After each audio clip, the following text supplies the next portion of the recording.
So just to fill you all in, those of you who just came in, we're going to get started in a minute. We are not today on the City Hall steps. They're fixing them up, so next year we can be there and be double our size, triple our size, and serve yes. Testing. But we know we're coming, for this year. This is just our kickoff in Manhattan, and we're going to make it over to Brooklyn, we're going to make it over to Queens, and we're going to make it over to the Bronx this year. We're going to be in Brooklyn this year.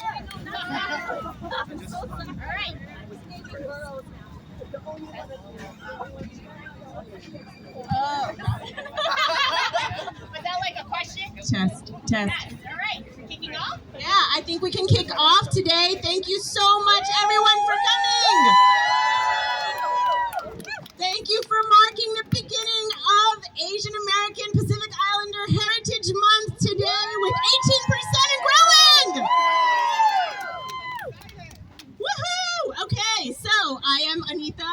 I am the co-executive director of CACF, and I'm going to hand the mic. And CACF is the Coalition for Asian American Children and Families. I'm Vanessa Leung, co-executive director. Along with all of our members and partners today, CACF is building an AAPI community too powerful to ignore. That's right. We are 18% of New York City and growing. We represent today over 90 community-based organizations working to support and help our communities thrive. We are representing diverse East Asian, South Asian, Southeast Asian, West and Central Asian communities. We are not a monolith. No, we are diverse and we are here united together to fight for a fair, inclusive, and equitable budget. A fair, inclusive, and equitable budget. A fair, inclusive, and equitable budget. That's right, that is not balanced on the backs of those of us who struggle the most. And so for almost 2 decades, we have come together to advocate as a united AAPI community. We started as 10% and growing, right? And today we're 18% and growing. We are the fastest growing community across the 5 boroughs, and we need a budget that reflects that. That's right. AAPI New Yorkers, we are workers. We are employers, we are volunteers, and we are taxpayers. We are not a model minority. We absolutely face challenges in our communities. We continue to be devastated by anti-Asian hate and violence. During the past few years, Asian Americans experienced the largest increase in joblessness across New York City. We continue to face the highest poverty rates and limited English proficiency. But we know we don't do this alone. So we thank our champions in the City Council who have fought to grow the much needed resources for our communities for these past few years.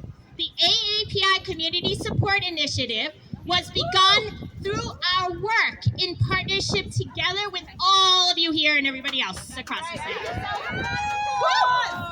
That money supported life-affirming services, racial healing programs, and redefined safety in our community as not just the absence of crime, but the presence of wellness.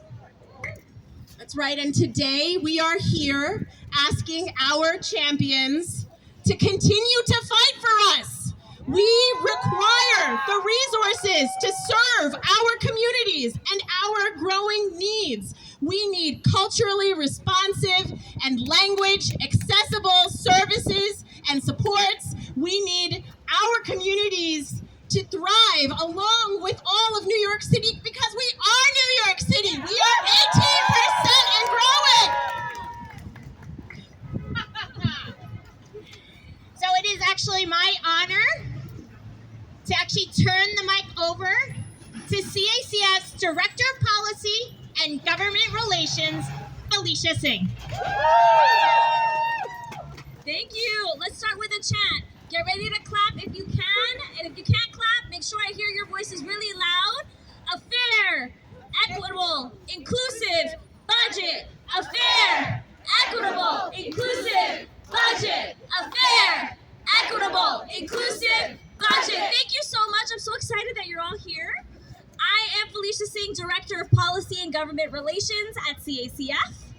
Currently, the AAPI community is by percentage the fastest growing group in New York City, nearly doubling every decade since 1970, and making up 18% of the population. Unfortunately, current levels of public funding for the AAPI community remains disproportionate to our community's expansive growth and needs. We are not your model minority, right? We are not the model minority. No way. In fiscal year 2024, we are hoping for an enhancement to critically invest in our 90 AAPI-led and serving community-based organizations that provide culturally responsive, linguistically accessible direct services to the hundreds of thousands of AAPI New Yorkers across the city.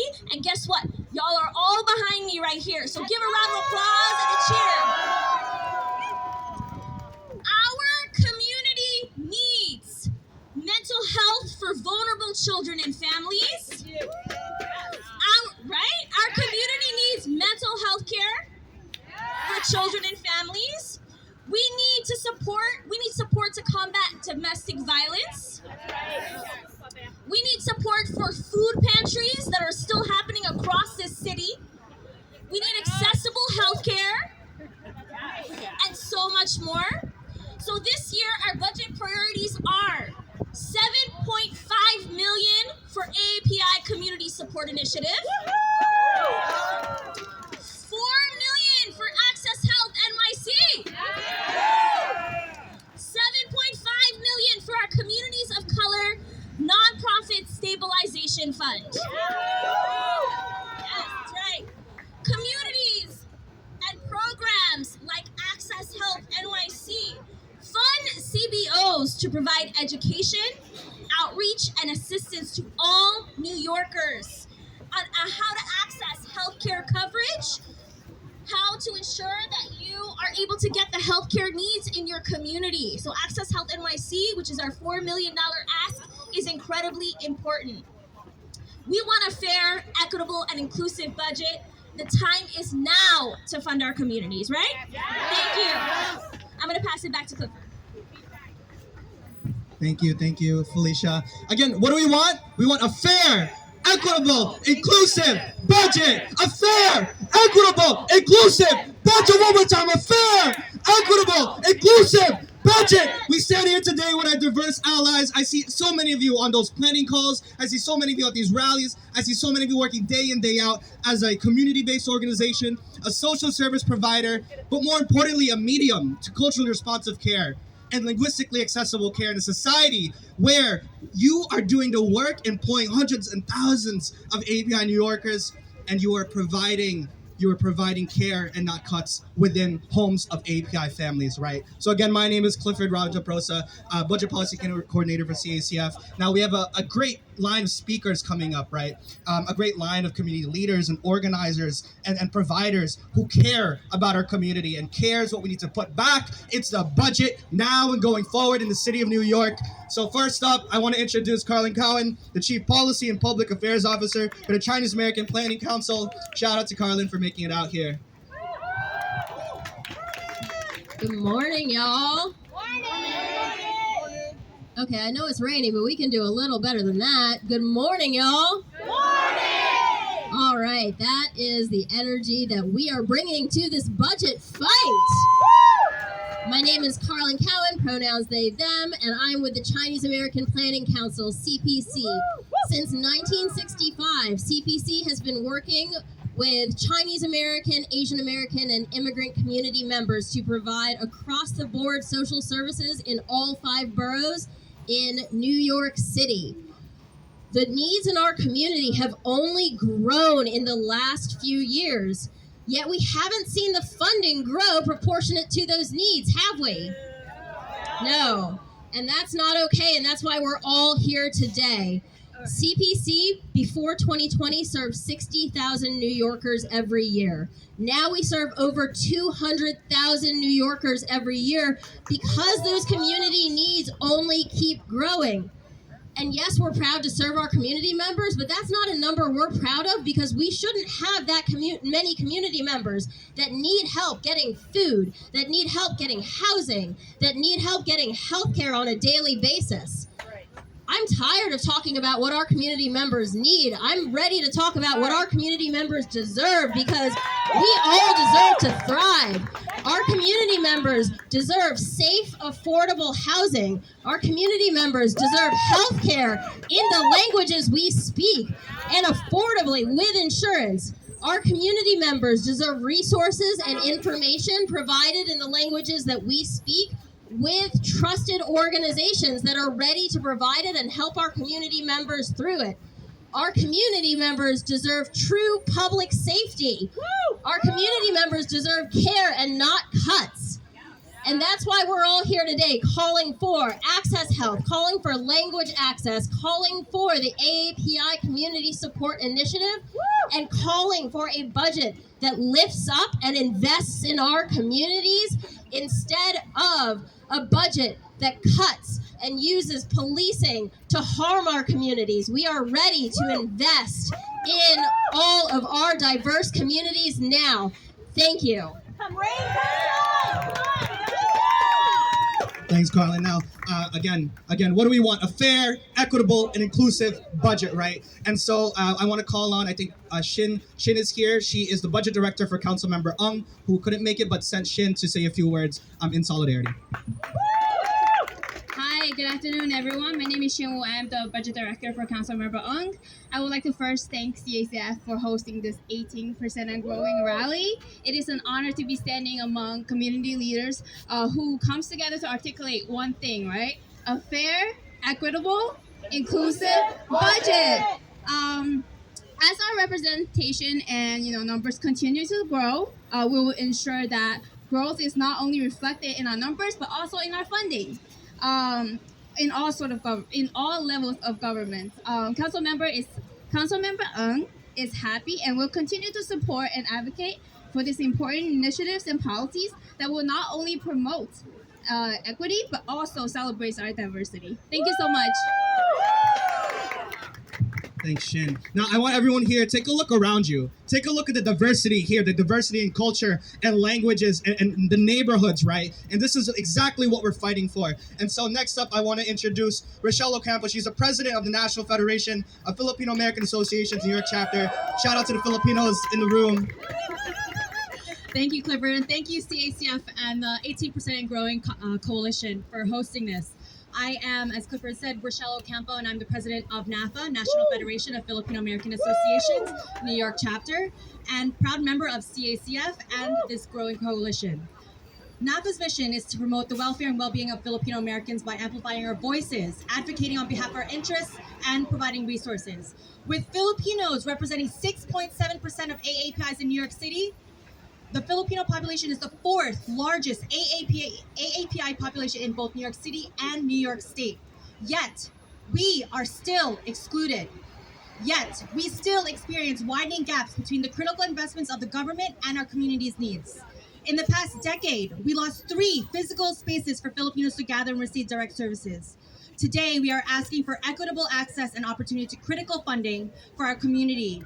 A community center would allow Filipinos to have a safe space to access direct support services effectively instead of being repeatedly unheard by city and state bureaucracies like they are now. Filipinos and AAPIs need proper linkages to care that are culturally sensitive, including support to obtaining health insurance, since Filipino New Yorkers are most likely to not have insurance coverage. Also in that vein, Filipinos and Filipino Americans make up just 4% of registered nurses in the U.S., but account nearly for a third of all COVID-related deaths among registered nurses. This was not a coincidence. This was a systemic failure that showcased the gap between the holistic foundations and cultural competent services of support, widening between our community. It is alarming. We should all be really angry that in fiscal year 2022, AAPI organizations only received 4.46% of city council discretionary dollars, despite representing 18% of New York City population. Why is it so easy to appreciate our food, our culture, and our people? But when the time comes to be decisive on critically impactful decisions, our community is left out of the table. Our community is ignored. Our community is excluded and left marginalized and left vulnerable. This disparity in funding is unacceptable and needs to be addressed now. AAPI communities have been historically underfunded and overlooked, and this must stop. AAPI-led and serving organizations provide critical services to our communities. Every person here represents a community organization that provides services to our community. So thank you for your work. Equitable funding for AAPI-led and serving organizations is not only a matter of social justice, it is also essential for the well-being and prosperity of our great city. By investing in these organizations, by investing to every person here that showed up in the rain, Showing up in the rain. we need to make sure that we are represented. Again, what we are asking for is equity to ensure that our community is not left behind and our community needs are met. So I stand here today on behalf of NAFA New York, supported by this diverse and intersectional coalition to advocate for equitable funding, support, and investment towards historically underserved and siloed AAPI communities, including the 89,000 Filipinos in New York City. Thank you. Thanks, Rochelle. I think I just saw two members come in. I want to shout out Armenian American Action Network and Kingston Dow, who both do amazing work.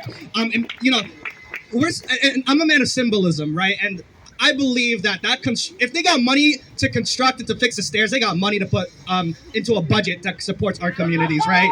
If we talk about symbolism, we got to talk about how that stairs is a pathway to their office. Now we want a pathway to equity and safety and mental health support and creative arts support, right? And so, introducing our next speaker, I want to introduce Julie Ma, the Director of Strategy of the Korean American Family Service Center, who do amazing work. Amazing work. Thank you. Well, it's raining. It doesn't stop us, right? No. Right. Stop us. 18% and growing. Again, my name is Julie Ma, Director of Strategy at the Korean American Family Service Center. AAPI communities by the percentage, the fastest growing group in New York City, making up 18% of the population. Unfortunately, AAPI-led organizations receive less than 5% of the dollars that is going into the budget. The Korean American Family Service Center, serving immigrant survivors of gender-based violence, sex trafficking, child abuse, serving this very community. We are demanding equitable funding alongside with over 90 AAPI-led and serving organizations. We are the community, 18% and growing. Let's fight for this together. Thank you.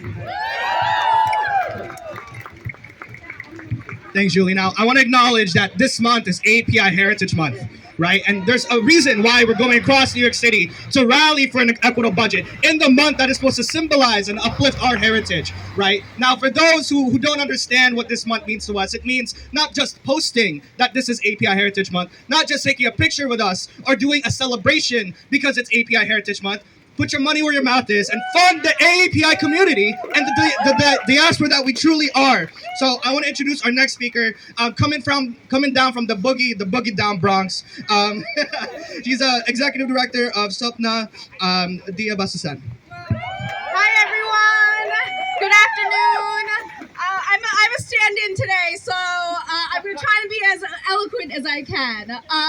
I see behind me this beautiful tableau of AAPI New Yorkers, and it brings me joy and happiness, but it also makes me sad because we're standing here in the cold and the rain asking for money that our community deserves. We shouldn't need to stand here every year. We come in snow, we come in sun, we come in rain, asking for money. But why? This is money we should just get. We're doing the work every day, day in, day out. And so next year, I hope that we don't have to stand here because we get the money, right? Right? We should be in our offices doing our work, serving the community. But we're here today, and so I want to take that time to just shine light a little bit on one of the projects that the City Council has funded, Access Health. Felicia mentioned, right? We're asking for $4 million this year. Some of you might think that sounds like a lot, but it's not, right? $4 million is nothing when you think about the city budget. $4 million is the difference between someone having food, someone having benefits, someone having insurance, someone having a house over their head. That $4 million will in turn save this city so many, many, many millions. It's not giving us money, it's saving the city money. Right? So Access Health is one of the only city council initiatives that a lot of these groups here are actually able to get. It allows us to bring so much really needed benefits to our community, and it saves lives. I remember as a public health student learning health is wealth.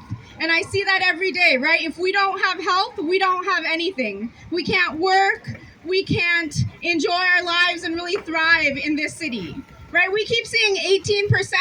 That means 1 in 5 New Yorkers is AAPI. 1 in 5, right? 1 in 5 means that we run this city, and we need the money that shows that we run this city. Thank you.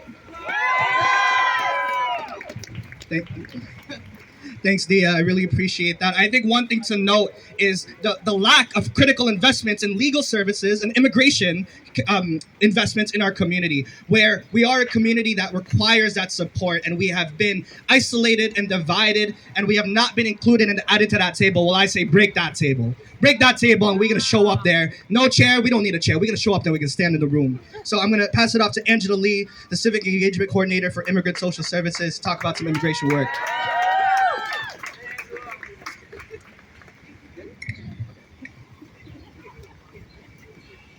Hi, my name is Angela Lee, and I'm the Civic Engagement Coordinator for Immigrant Social Services, a nonprofit providing direct services to Asian and immigrant families in Chinatown and the Lower East Side since 1972. Last weekend, we hosted the second annual Blasian March Book Fair, where we gave out free books for Black, Asian, and Blasian authors to build solidarity through storytelling. As the coordinator for volunteers, I had the opportunity to meet and work with a group of high school students, all immigrants who've been in New York for less than a year. During breaks, we talked about their difficulty with adjusting to school due to language barriers and shared tips on learning English, as well as important resources. I bring this very recent encounter to underscore 2 very important points. The first being that immigrants have and will always continue to make up a large part of our community. Immigrant and immigrant families continue to face challenges of adapting to the new country. These include learning a new language, navigating vastly different social and governmental systems, while also having to deal with inadequate housing and limited employment opportunities. As such, we need the city and state to continue investing in culturally competent and linguistically accessible services provided by AAPI organizations, because an investment in us is an investment in a community-driven solutions for our most vulnerable populations. Second, I want to showcase the many creative ways in which community organizations are mobilizing to address community needs. From art programming to chair yoga for seniors, we are actively imagining and working toward a better future. During COVID-19, we stepped up to feed our community and provide prevention care for our seniors. In response to the resurgence of anti-Asian hate and violence, we stepped up to hold safety trainings for our communities, and I've also learned to lean on one another to learn how to grieve and heal. At ISS, every day our staff are on the front lines keeping children at our after-school programs safe and engaged. We take a holistic approach to nurturing children by providing prevention education, counseling, youth development, and employment. These services are essential, not nice to haves, not luxuries, but essential. An equitable budget enables us to meet these essential needs that allows our community to thrive, not just survive, so that we can collectively strive for a more vibrant New York. We are 18% and growing, and we demand and deserve an equitable budget. Thanks, Angela. When I say we are, you say 18% and growing. We are! 18% growing. We are! 18% growing. Yo, folks, I can't hear y'all in the back. I see CMP brought 40 people out. I need to hear y'all in the back. We are! 18% growing. All right, that's right, that's right. And so for our last speaker, I know it's raining. I want to introduce John Park. He's the Executive Director of Minkwon Center for Community Action. Thank you. I'm just kind of like slotting in here, and I really appreciate it. I want to say a few things. The first thing is give yourselves all a hand and applause for showing up in the rain. Okay? This is what our community does. We show up. Okay? I want to talk a little bit about why we are here, but before we kind of go into that a little bit more, I just want to let folks know that this isn't our first time even in the rain. We've been in the snow. We started out when this was called the 12% and Growing Coalition. This is how long we've been doing this shit. I'm sorry. This is how long it's been happening, all right? I want to talk a little bit about Flushing specific, because there's stuff happening right in my neighborhood, and it's being impacted, and it's indicative of what's happening across the city. Okay? Because when we're talking about hate, what is it actually the worst form of hate? Is it the racist in your face? No, it's the person that invisibilizes you. You don't even exist. You're not even contender. You don't have a voice. The worst form of hate is being not seen. What's happening in New York City and this budget, the fact that, and I'm going to put this out there because we can use this number, 18%, we're close enough. 1 in 5 New Yorkers are Asian American. 1 in 5. When we have that kind of number, that kind of presence, right? Where is our power? That has not equated to our power. When we need resources, and we're getting what, 2-3% of what the city has, right? That's invisibilizing and dismissing our entire community. That is a product of our battle for fighting anti-hate. This is why we're here. In Flushing right now, we are the Minkwon Center is part of, John Park, Minkwon Center for Community Action. So I'm just really excited to be here. Thank you. So in Flushing, we're part of the anti-poverty campaign. Flushing has 28 times the poverty of the rest of New York City. Not only that, we have the lowest PPP rates for the businesses, for those loans, of any neighborhood in New York City. And why do we all know these things? It's not just Flushing, right? It's all of our communities, because we're dealing with language access. We're dealing with all kinds of barriers. We have long-term economic barriers to success, right? And what are they doing in this situation? They're like, hey, let's just build a casino next to them, right? Right. Or how about this? This is how we're being invisibilized, right? When we try to keep our communities whole in the redistricting process, and the entire community supports keeping their communities whole, and behind closed doors, they break up the South Asian community in Richmond Hill. When they need to pull population, who do they just sacrifice from? They take it from our community to build power. When they need resources, they take it from our community. And we're here to say enough is enough. We're not standing for this anymore. Every year, we come out here and we show up. And it's time for our reps who we voted in to show up for us.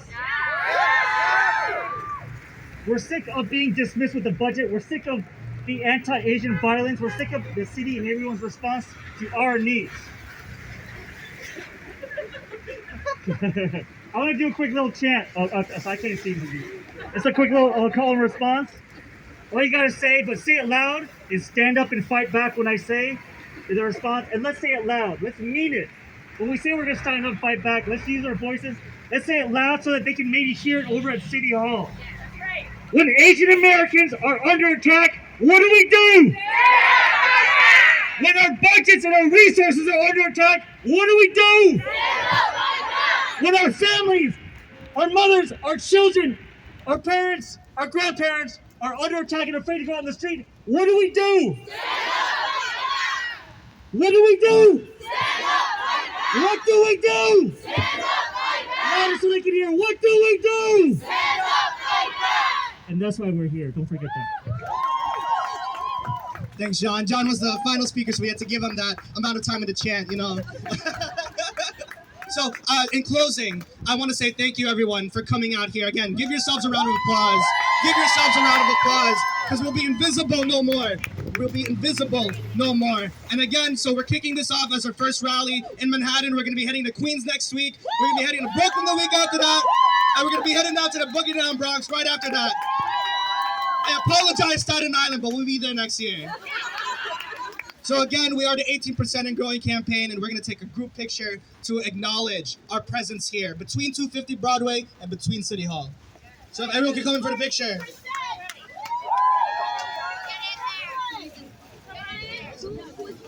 Thank you so much.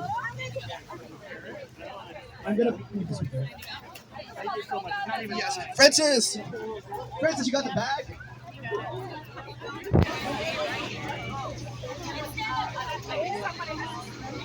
Francis, you got the bag? Yeah,